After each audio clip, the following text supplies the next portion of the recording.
Day in my life as a twin mom with 3 school-age child. This is Hamero and Oakland mini vlog.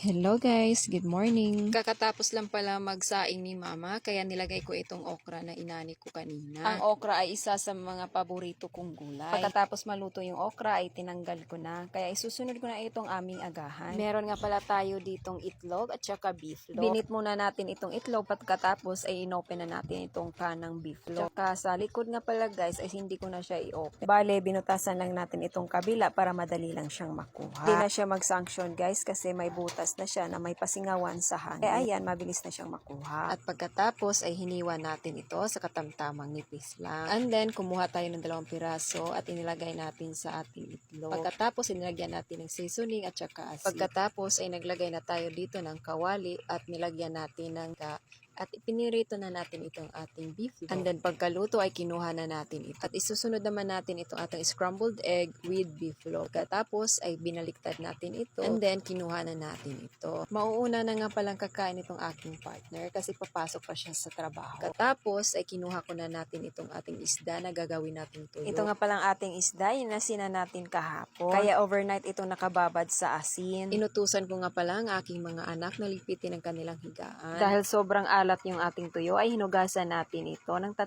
beses para naman hindi siya masyadong maalat. Alam ko yung tuyo ay dapat maalat pero mas masarap kasi po talaga kapag hindi masyadong maalat yung ating tuyo. At pagkatapos ay kinuha ko na itong ating lagi. Ito yung tawag sa amin dito. Pagpasensyaan nyo na, hindi ko kasi alam yung Tagalog ng lagi. Kaya eto, sinimulan na nating ibilad yung ating mga tuyo. At perfect sa araw na ito kasi sobrang mainit na. Paniguradong matutuyo talaga itong ating isda. Pagkatapos ay nagready na din tayo sa ating agahan kasi nagugutom na yung anak ko. Tingnan nyo naman itong isa kong kambal, abay parang pinapagalitan na tayo. Nagugutom na. Kaya yun lang, mga unta ninyo.